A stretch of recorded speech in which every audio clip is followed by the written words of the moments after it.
Okay, we're back. We're live. This is ThinkTech. ThinkTech Talks here on a given Monday after the Thanksgiving weekend. What a good time that was. We're here with Margo Edwards. She's the director of CIMES, CIMES, the Center for Island, Maritime, and Extreme Environment Security, which is really something. We're going to find out what that's all about. Right. Welcome to the show, Margo. Thanks, Jay.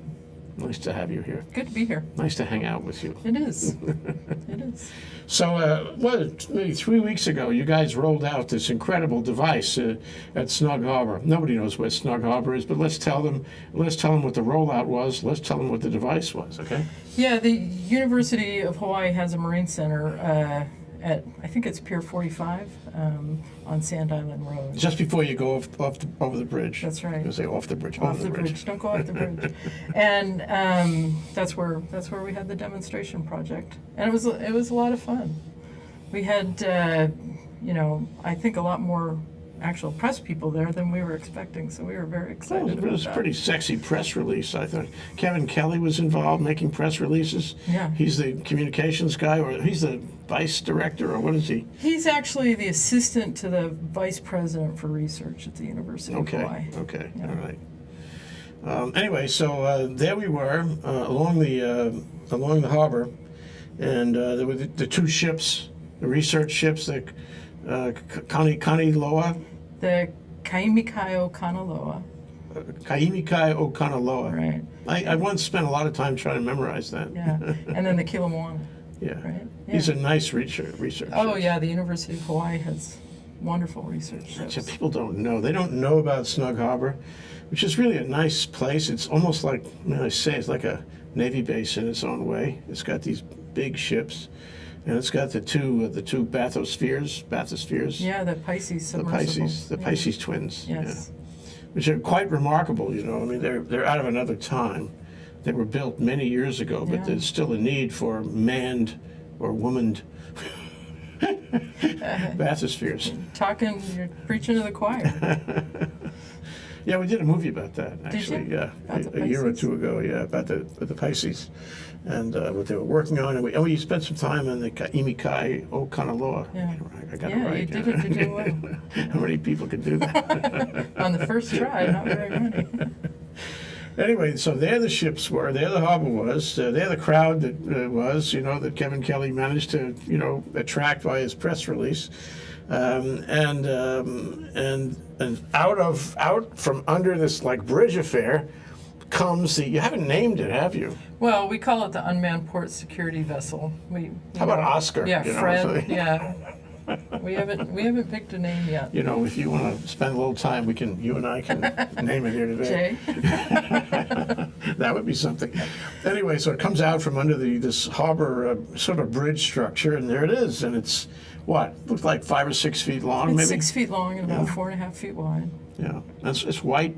It looks like it's either fiberglass or foam, something combination. I believe it's a combination of the two. Yeah. And it's pontoons. Yeah, two pontoons. And there's a platform, over the pontoons where there's some magic boxes. And tell us about the magic boxes. Well, the magic boxes, I think, are the really exciting part of this. So the inventor of this is Brian Bingham, right? A young faculty member in the College of Engineering at the University of Hawaii. They do a lot of autonomous robotics kinds of things. And Brian has a very nice pedigree, I think we should say. He's been at Woods Hole Oceanographic and MIT. He's been at Olin College of Engineering, and he came to us at UH and started working on these systems. And he and my predecessor, Roy Wilkins, were talking to the Coast Guard and hatched the idea for this little vessel, this little robot vessel, to go out and protect people in port environments. So Coast Guard was involved at the inception then. Yeah, absolutely. Oh, this is important because, I'm former Coast Guard. I didn't know that. And I was wondering about their level of involvement in the original, need for it. And certainly, as a member of the Coast Guard, or a former member of the Coast Guard, I really can appreciate their desire to have this, because one of their primary missions is harbor security, port security. And, they really, up till now, they haven't had anything like this. Well, the very specific need was after Katrina, and it was when Manson Brown was commanding officer of District 14 Coast Guard. People surged from Hawaii over there to water that they couldn't see through. You know, we take the clarity of our water in Hawaii for granted, and you go over to where there's been a disaster and things are stirred up, and add in the muddy Mississippi on top of it, and you don't know if you can safely bring a ship into a harbor because all this debris has been pulled out. So that was really where the idea came from. Now, to get back to your question about that magic box on top, that's the part that Brian and his students have spent a lot of time on. One of the things that I don't know if you actually got to see when we were just steering it back and forth, you know, if you're somebody that's been out on the ocean, you know that wind and waves will push you whichever direction they want you to go in. Especially if you don't have a deep keel. Right. And so this little system, Brian and his team have spent a lot of time being able to sort of micro steer it, if you will, so that it'll follow a very straight line back and forth. If you want to be able to create a real systematic map of an area that looks like a canal or harbor, that's the magic that I think is really important that's in that box. Does it have a rudder, or does it have, I think it had two separate engines on the rear of each pontoon. So if you push on one engine, you turn it to the left, and the other to the right. That's right. And so the way it does this magic navigation is by putting more thrust on one engine and less on the other, and it compensates for all those other vectors that way. No? It's compensating for wind, like I said, it's compensating for the current. It's constantly checking its position relative to where it thinks it should be, and using that to be able to steer a pretty straight line. So what's his navigational system? GPS, just a simple GPS? The GPS is what's telling him where he is, that's right. The command and control system is a product of the University of Hawaii. Yeah, well, he said that was something you had patented or were patenting. We're trying to patent it right now. He's filing the disclosure. Yeah, yeah. Well, that's really magic. And you know, I mean, I know there are other robotic boats out there, but this one is different, isn't it? Well, it is different. So the Navy has stuff that's meant for sort of more military purposes, if you will. This we think of as more of a surveillance and mapping tool, right? It's meant to get cameras under piers.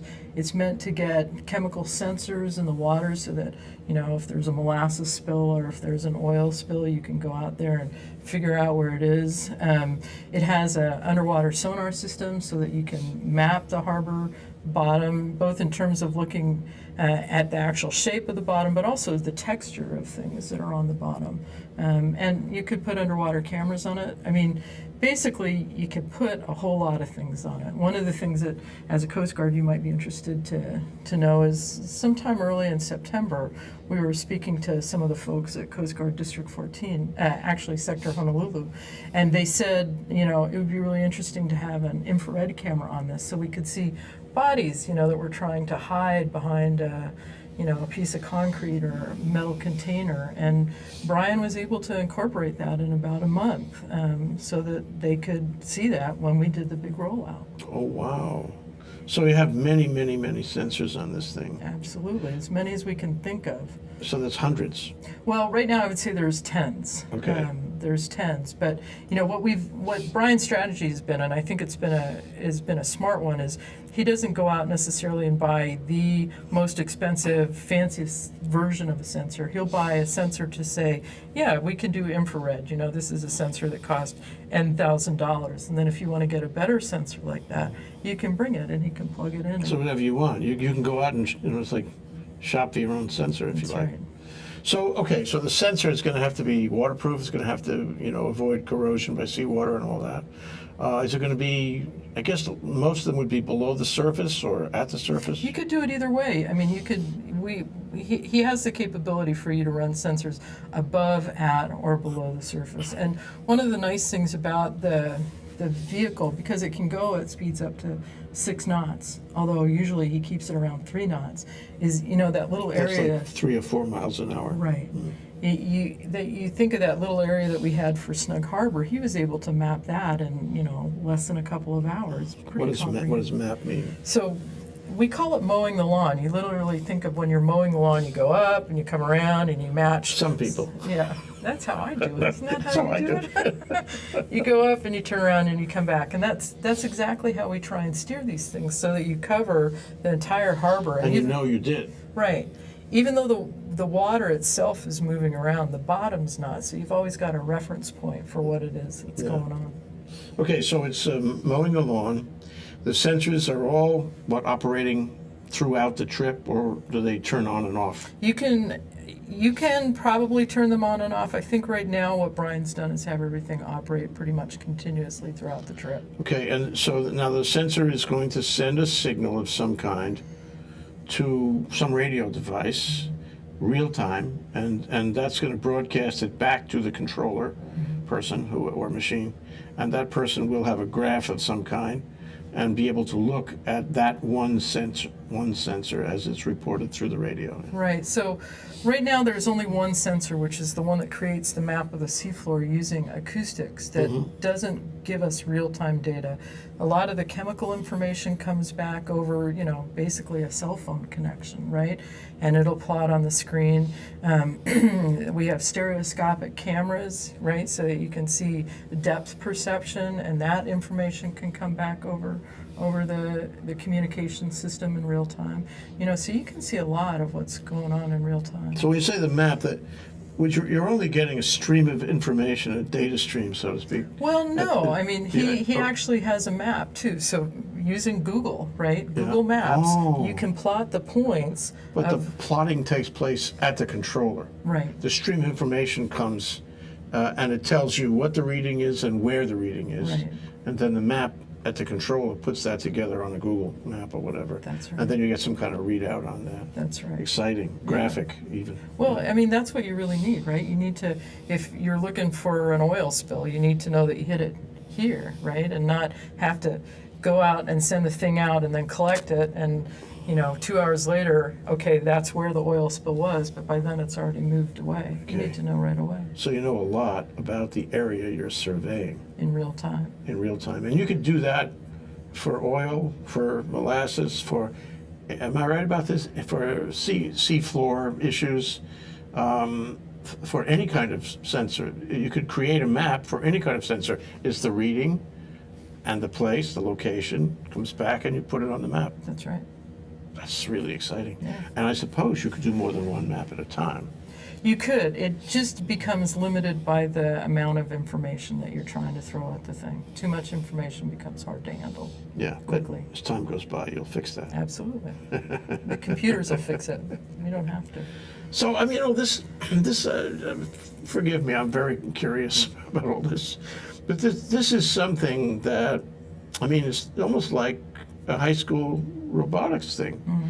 It's like, if you have studied robotics, this is something that would come into your mind immediately. Mm-hmm. If you've been at the College of Engineering, you would have seen lots of these kinds of things. So it was just a matter of implementing what is actually an idea that already has a place in the universe for us. Yeah. And just how well. I mean, the quality of the hull, the quality of the software navigating the device, the way that you place the sensors, the way that you wire up the sensors to the radio, the quality of the radio, make sure that it's delivering good signal and so forth. So you'd like my advisor, my mentor when I was going through college, always told me that lots of people have the same good ideas, but the implementation is what's key. Isn't that true? Yeah. And I think that Brian just really nailed it with this system. And he did it with students. That's what I think is really exciting. Yeah. So yeah. he had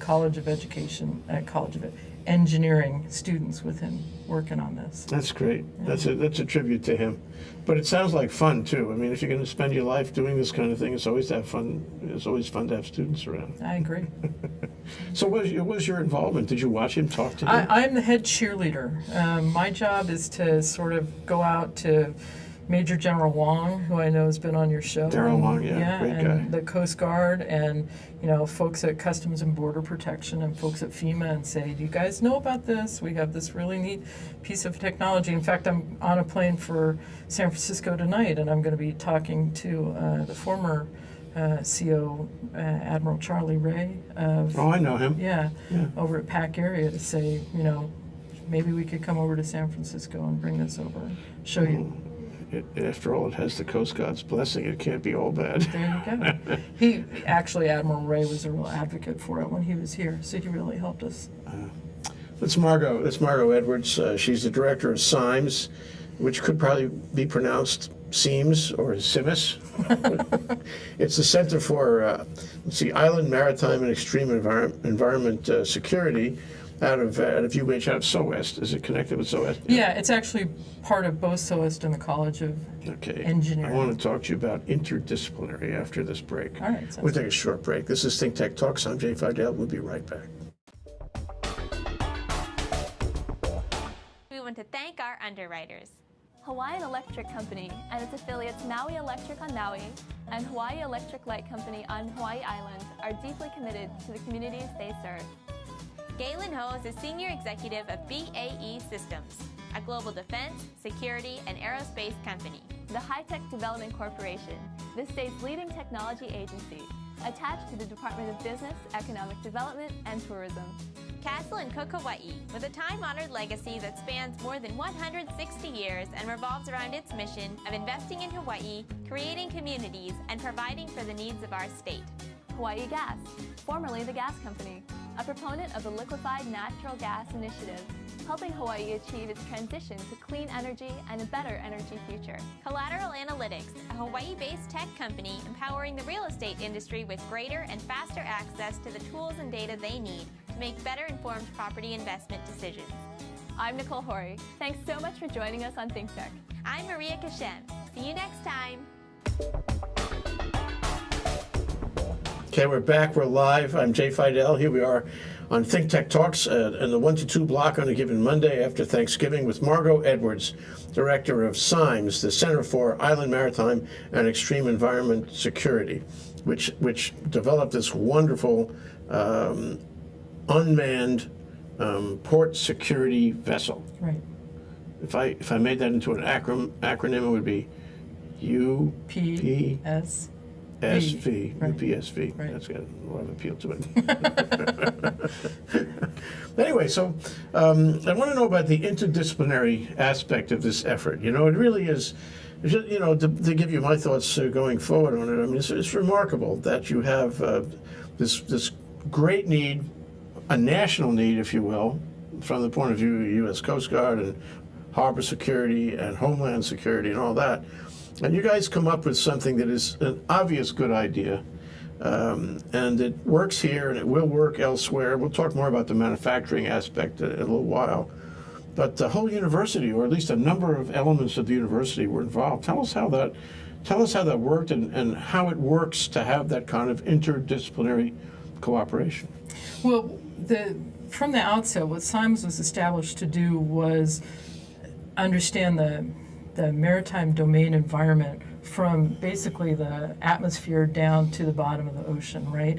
And so when you start thinking about that list of scientists, you have to have people who understand sort of air, right? People who understand water, people who understand geology, people who understand chemistry in the water, people who understand the physics of how all of these things interact. And then the engineers, who are the miracle workers who pull off the tools that we need to be able to do all of this stuff. So from the outset, it was really established as sort of a tent pole, if you will. And the idea was once we had one really strong tent pole, we would take that and replicate it as many places on the island as we could, so that we could, for example, look at the whole South Shore, look at the whole West Shore, move over to the big island of Hawaii and sort of migrate stuff simply by expanding the coverage of our tent.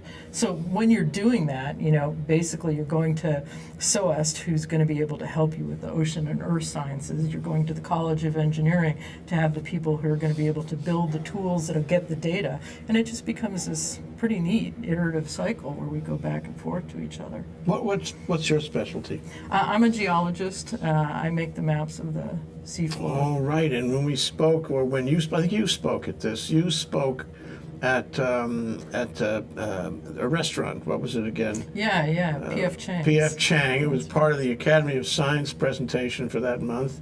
And you spoke about mapping the ocean floor south of Oahu for munitions canisters, mustard gas canisters. Yeah, I still do that. Never forgot that discussion. Yeah, well, I'm glad it was memorable. I still am doing that work. Yeah. And in fact, the UPSV, one of the things that we've talked to the Army very specifically about is if there was another remediation effort over at Ordnance Reef, you could imagine putting the UPSV close to where the ordnance is being picked up and having chemical sensors there so that in real time you're mapping what's being sort of bubbled up into the water column without necessarily having divers in the water. I mean, that's really what these robots are about, is trying to keep people out of harm's way, whether it's people in the water, people above the water in boats. That's what they're about. Yeah, there was, where did I see? It was in 60 Minutes only last night. They were talking about deep diving, and these people get into competitions where they dive, free diving, 600-700 feet below the surface, and to see whether they can blow themselves up. Yeah. It's really crazy, but they do this for sport, and they do this for competition, and you got the idea that diving is dangerous, even if it's not so deep. So it's the same thing here. Any diver goes down either free diving or with scuba gear, there's a certain danger, and you have a percentage of real risk. This way, no risk. But also, it seems to me, maybe you could help me on the engineering side of it, but on the geological side of it, on the SOEST side of it, you could use these devices to do scientific research. You can map anything. You can think of a new sensor every morning. Yeah, well, that's true. I mean, one of the folks that's approached us about, you know, potentially using this is some of the conservation groups that are looking at places like Palmyra that have very shallow lagoons that you don't want to get people in there now to protect the environment, right? So this thing doesn't use gas, right? It uses batteries. You just put it in there. It's very shallow draft. It's not going to run into anything. And it can give you a census of the marine life and the corals that are in there without hopefully interacting with any of them, and then come back out and you're done, right? So, I mean, there's a lot of applications for this that are well beyond, you know, port security. Yeah, and in science. Yeah. And in science. But, you know, it strikes me also, another thought along the same lines. My curiosity overwhelms me, Margo. Is that when you have this kind of device, it isn't an aggressive device. It has no weapons or anything like that. It's calculated to find out what's going. It's an informational device, Right. you know, collecting information. But in order to make it work on that level, you have to have some people who are pretty well trained in order to, you know, to read the information that's being sent back. So your market, and we'll talk about your manufacturing in a little while, but your market is limited by the fact that you have to have some engineers, some scientists at the back end to know what they're getting. Otherwise, it's just an exercise. Right. That's correct. And, you know, that's part of the reason that we're starting to partner with Battelle, is because if, you know, let's say that these become very popular and we make 10 of them. I hope we make 1,000 of them, but if we make 10 of them, there isn't the resource is at the University of Hawaii to be able to operate all 10 at once. A tsunami comes and affects every port on the islands, right? We haven't got enough people to be able to go out and help with all 10 of those ports that need to come back online. But through partnerships with what we're exploring now is Battelle, partially because they can do the manufacturing too. But, you know, there are lots of local companies that you can probably name that we could also partner with, so that we are able to expand what the university knows out into the community and then still protect the community without having to necessarily wait, right? We want to be able to get out there fast. We want to be able to get out there in multiple places with these instruments and help. Strikes me too, just to follow on that very thought, is that right now you've focused your research on the vessel itself, on the vehicle. But if you wanted to sell this vehicle to, you know, sort of non areas that don't have scientists in them, where an ordinary harbor security person, for example, was going to operate this vehicle, you'd probably want to package the receiving end in a way so that it was really easy to operate. You know, a little box about that big, you know, and it had controls for navigation. It had, you know, the scopes for reading the information and recording it and so forth. And it was all like automated, like you know, real nice interface, like an Apple. Yeah, well, You know? actually, that's what he's been moving towards, getting it onto a tablet, so that you're controlling it specifically from the tablet. You're checking what's going on with the data streams, you know, and your ability to zoom in and zoom out on the tablet. That's not ready for prime time yet, but that's where he wants to go with this. Wow, well, I'm so impressed. We come up with ideas here, he's already done it. I'm just trying to be helpful. You are helpful. Remember what I said about implementation and ideas being out there. Yeah. Well, you know, the whole thing to me seems to be a great win for the university. Maybe I don't know all the times this sort of thing has happened before, but it's that, you know, Tom Apple is really dedicated to bringing the university out into the community, making it use its science for the benefit of the community, and that's exactly what you've done here.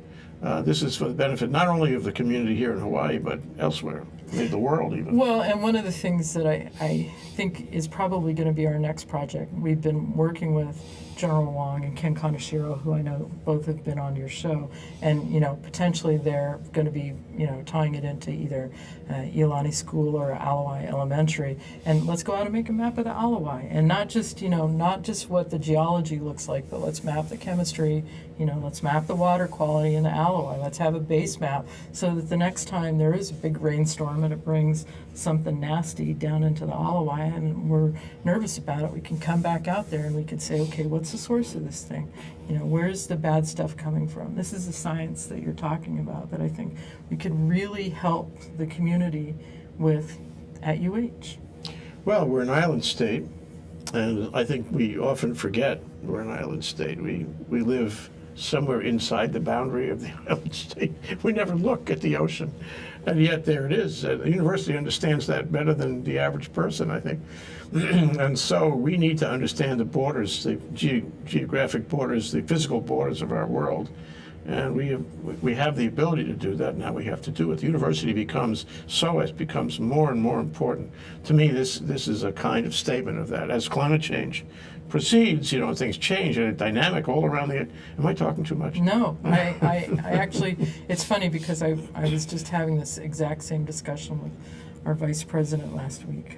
You For know, research. that the university is ideally situated to be able to go out and help the community with these kinds of what I call resiliency studies, right? How do we protect ourselves from both the events that happen like a tsunami or the longer term things like sea level rise and climate change, and monitor what's going on at the same time, understand. And you know, the best way to do that, again, because the university people, there just aren't enough of us, is to partner with the community. So let's get together with the schools, the elementary school students, and let's put sensors around their schools so that they can monitor what's going on. Let's teach them what those sensors mean and who to contact if there's something that doesn't make sense, right? Something that jumps out at them. Let's share that with the Coast Guard. Let's share it with the Air National Guard so that, you know, altogether that island, that, you know, that, sorry, I hope it's not overused, that ohana sense that we have, you know, that we're all sort of in the same canoe and have to look out for each other. That's what the university, I think, should be inspiring. And, you know, I think the UPSV is a perfect tool to get us there. It's a symbol, too. It's more than just a tool. It's a symbol of what you can do, what we can do, and how it can protect us and make our life better. And, you know, I mean, let's assume there's an inch or two in sea level rise, who is going to know? The people who go down the beach for recreation won't have a clue. They won't know it. And it will be truly, to use an old expression, it will be a sea change, which you don't know at the time it's happening. You have to use instruments, so you look back later and find out, ooh, we had a sea level rise. But the university will know. So here we are, you know, we are embarking on a trip that we've never had before of sea level rise. The university is really the only organization, SOWEST really, to know exactly what the dimensions of that are and how fast it's progressing and so forth. Measuring it, trying to make recommendations to deal with it. No other place in the country is as susceptible, I think. When Chip Fletcher was here, he mentioned that right now Hawaii doesn't have the same sea level rise as other places in the Pacific because of this kind of dish effect, this sweep effect. I'm not sure exactly how it works, but it sweeps the sea level changes to the west. But that could change with climate change, and all of a sudden we could find ourselves not in a preferred position as to the effect of sea level change, but in a disadvantaged position, having more sea level change than we anticipated. And somebody has to watch it. You guys have to watch it. Yeah, and guys like Chip are the best the best in the world for doing that kind of stuff. Yeah. And that's another message that we could get across, is that, you know, UH has some very top-notch people looking at these problems. Yeah, we have to fund them. We have to make sure there are no holes in the walls of their classrooms and research centers. Not going to get any argument from me. No, I don't hear you arguing I'm at not. all. It's so agreeable. Okay, this is ThinkTech Talks. I'm Jay Fidell. I'm here with Margo Edwards, the director of CIMES, the Center for Island, Maritime, and Extreme Environment Security. She's a geologist. We're here in the 1 to 2 block on Monday, and we're going to take a short break. Come right back. Aloha, I'm Jay Fidell of ThinkTech. ThinkTech is a 501c3 Hawaii nonprofit corporation. We began ThinkTech in the year 2000. At ThinkTech, we work to raise public awareness about tech, energy diversification, and globalism in Hawaii. We do 20 live stream talk shows every business day, and we do a weekly TV show on OC16. We pay the bills with donations from our supporters. Won't you help us by making a donation? All you need to do is go to our website, thinktechhawaii.com, and click there on the Donate button. We hope that you like what we do and that you will support us and help us continue to do it. Thanks so much for watching and for helping. I'm Jay Fidell of ThinkTech. Mahalo. Okay, we're back. We're live. We're here with Margo Edwards, director of CIMES, the Center for Island, Marine, and Extreme Environment Security. And these guys recently invented and rolled out a unmanned port security vessel, Sorry. UPSV. It's got a ring about it. Maybe you can put it to music You're at some getting used point. to it. And it's really fantastic. When you look at it and you say, wow, this is something the world has waited for, you know, and you say, why didn't we have this before? In the sense that, you know, every port is a security question. Port equals security question.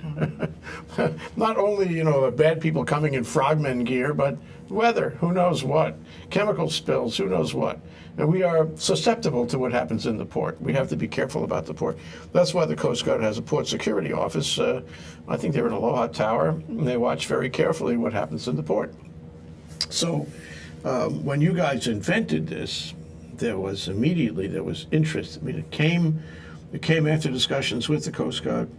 It has sort of a governmental nod that way from Homeland Security, and clearly there'd be other ports that are interested. So tell me the story of how Battelle got involved. Yeah, so basically the first version that you didn't see was literally sort of a garage project, right? I mean, a student lab project that was made with fiberglass in Brian's lab, and it was functional, but it wasn't necessarily super seaworthy, right?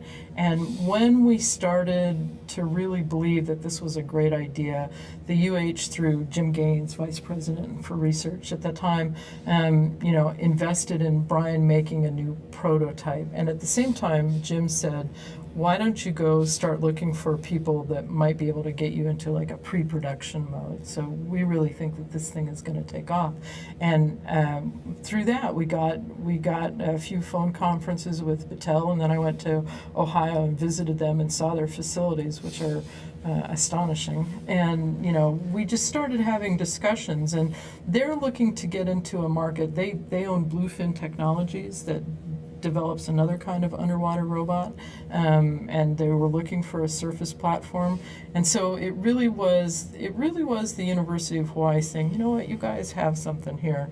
Let's see if we can start going down a path that will hopefully lead to tens, hundreds, thousands of them being developed. Got to prosecute the patent. Yeah, yes, we do. We are working on that. We are working on that. So, okay, they liked it. They felt that it could be marketable and meaning profitable. And the university and the state, indirectly, I suppose, and certainly the researchers who worked on it, can have a share of some profit in that way. So there's a motivation involved. Mm-hmm. This is like the good old days at Stanford, right? Once you have a win like that, then people are more interested in research. Right. You know? I don't. Is that good old days or is that yesterday at Stanford and today and tomorrow? Yeah, well, no, it's true. They started doing it long before we thought about it. Yeah. Okay. I want to see that happen at the university. Everybody does. I think that we're really poised, and that the HI2 or HI squared initiative is a great way for us to be able to do this. What is that? So this is the innovation initiative for the University of Hawaii that's meant to bring in researchers who are doing very exciting things, but it's also meant to really take the innovation that's being developed at the University of Hawaii and getting it out. Not just an interesting experiment anymore that we're going to publish a paper about, but something that's really going to make its way into the community around us to be Yeah, able to that's so use interesting this how you stuff. say that. I mean, it makes me want to explore this with you. Number one is a researcher and a teacher are not necessarily the same thing. And you can be a great researcher and don't teach very much. You can be a great teacher and not do any research. And some departments don't do research. In French, they don't need to do any research. They just teach French. But that means that there are people who are in laboratories who you never really see, and they love arcane problems. That's true. That's true. It titillates their brain cells, and they really have to do that. But they don't wake up in the morning saying, I think I want to commercialize this idea. Yeah. Somebody else has to come to them and show them how. And that's been kind of the way academia has been, except for a few cases like Stanford and maybe Johns Hopkins for a long time, is that, we did something, then our success was publishing a paper on it, right? Not necessarily getting a patent on it, and certainly not commercializing it. That's a new model. Yeah. So, I mean, if we can do this, at least to this generation of researchers, it will stand 10 feet tall as a statement that, we can take what you did as an academic experience, research academic experience, and we can make it into one that will line your pockets, that will make you more famous yet still than only publishing a paper. That's very exciting. I think so. May lead to others, you think? And, what's great about what Brian in particular has done is by having the students involved with it, he's now hooked, if you will, a whole bunch of people into this model, right? They're excited about what they've seen happen, Yeah. and so now we need to be able to find the opportunities for them to go spread the magic that they've developed in his lab to other places. Hopefully some here in Hawaii, but other places is good too. Short story. Robert Olson was the guy's name, and he was the one who ran the new CIMES, which is a big pharma research facility in a hospital premises, just like Tripler, that lives in Colorado. Okay, and it was a military base, but they changed it into a pharma facility with lots of national pharma companies on a research campus. And he was on our radio show 10 years ago. I said, how did you bring all the people together? How did you get the researchers to come from wherever they were? How did you make them collaborate that way? And he said, food. He said, we had breakfast, every couple of days we had a big breakfast, and all the researchers would get together and make these talks off the record. Nobody was going to steal any intellectual property or anything.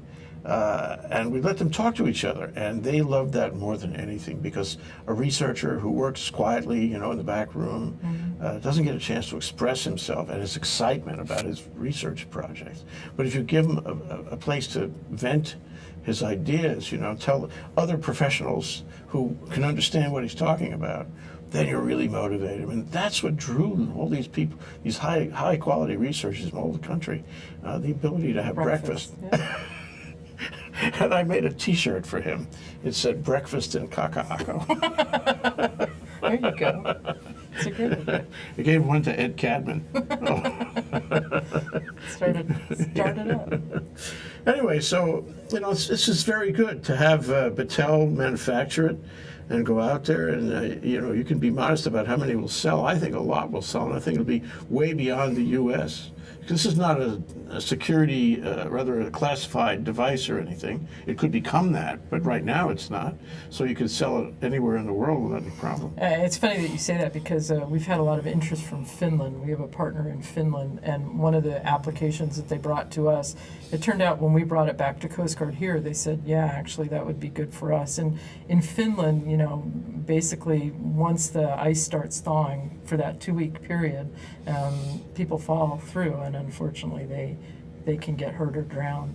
And so they would like some sort of robot to be able to go out there and look for these people without having, again, to put more people in the water, in really cold water that might succumb, right? And so they actually approached us about, would that be a good search and rescue kind of vehicle for up in the ice, and how would you have to strengthen it if you wanted to use it in really cold and potentially ice-rich waters, you know? So you're right, you're absolutely right. Yeah. Every time people see it, they think, oh, I could use that for this. But this would be after the young fellow has actually drowned and frozen. Yeah. Yeah. It reminds me, back to the Coast Guard again, you know, at the full moon, under the Brooklyn Bridge, people do jump off the Brooklyn Bridge. It happens, clockwork. They have to increase their patrols at the full moon because the numbers are so different at the full moon. And sometimes they can't find the bodies. And New York Harbor is a big place, but with sensors and one of these unmanned vehicles, you could find them. Right? Well, and the other thing is maybe you could use it as deterrence, right? So if you had a bright little robot boat on full moons running up and down under the Brooklyn Bridge, maybe people would stop and think twice. Yeah. You know? Right. It tells a story. Yeah. So let's take a few minutes and talk about the challenges. The challenges of organizing, these are instruction purposes.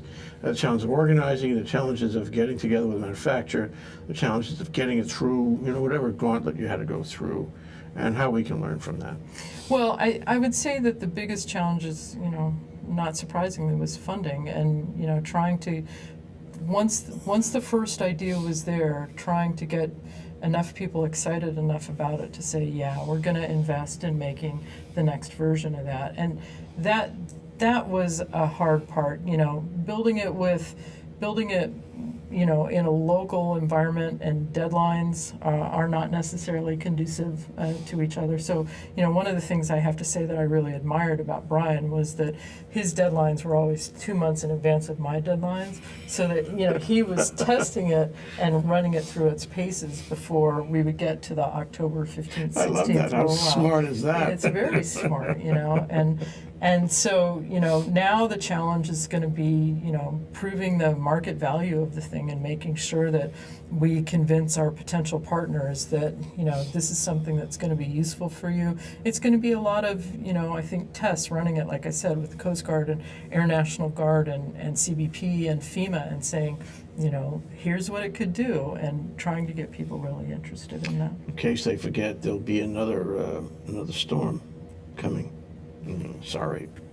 And that'll remind them. Yeah. You know, as time goes by, this has become more important. So I like to invest in the company. Okay. All right. Good.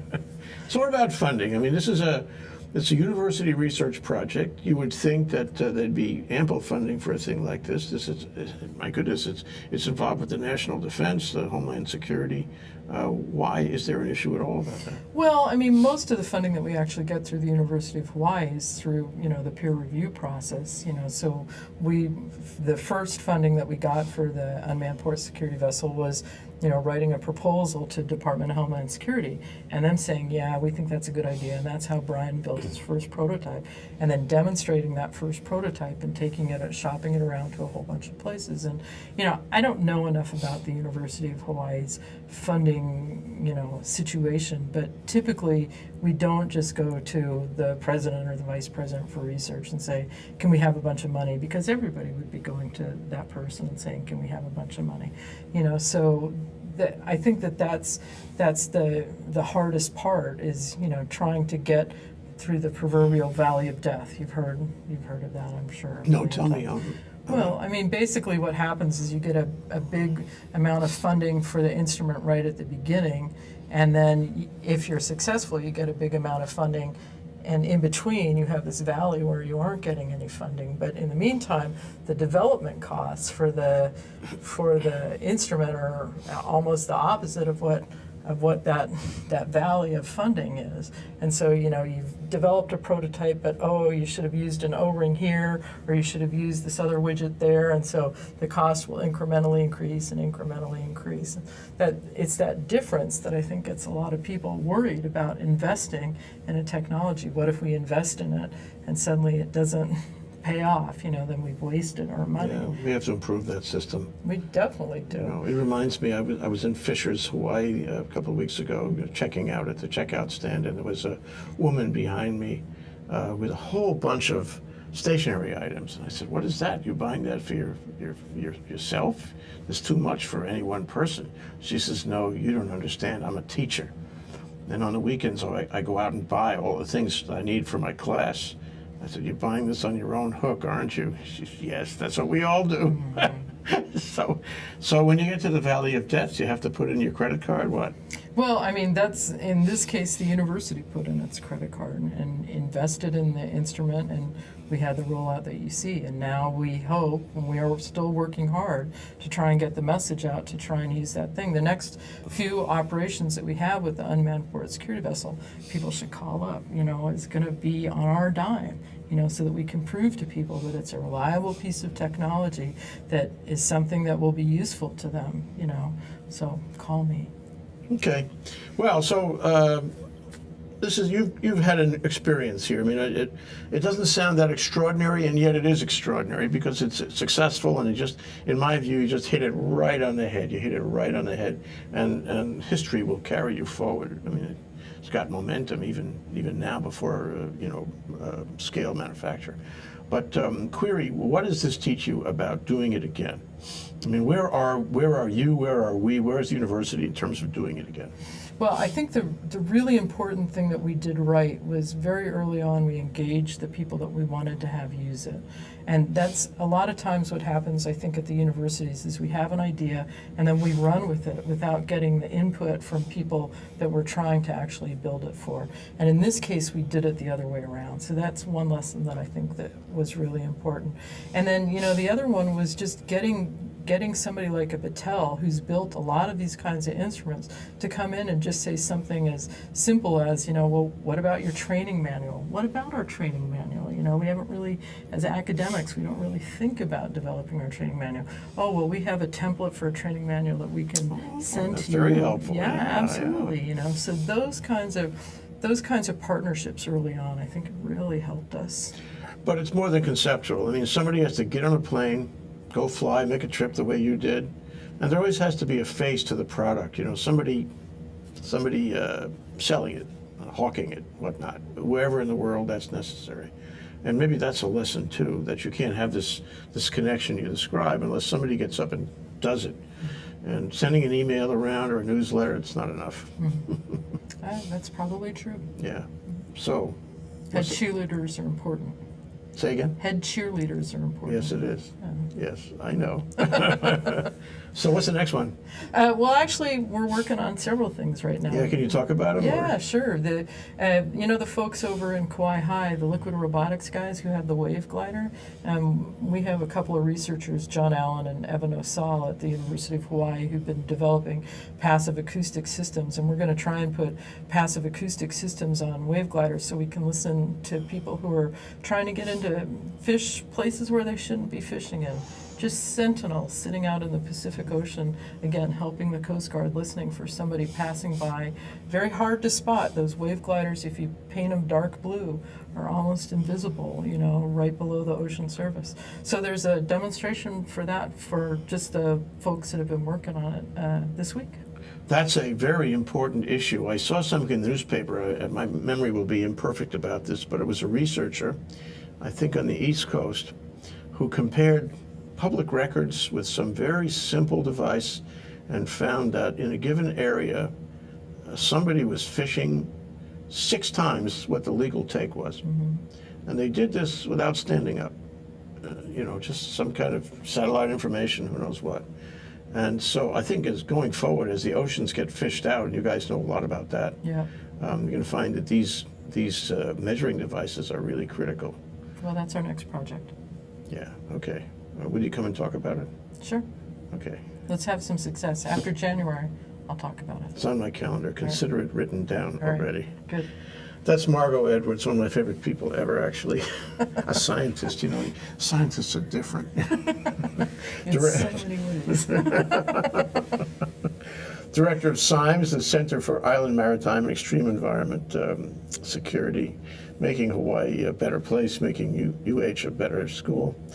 Here we are in ThinkTech Talks, and thank you very much for joining us today, Margo. Welcome, Jay. Aloha. It was fun.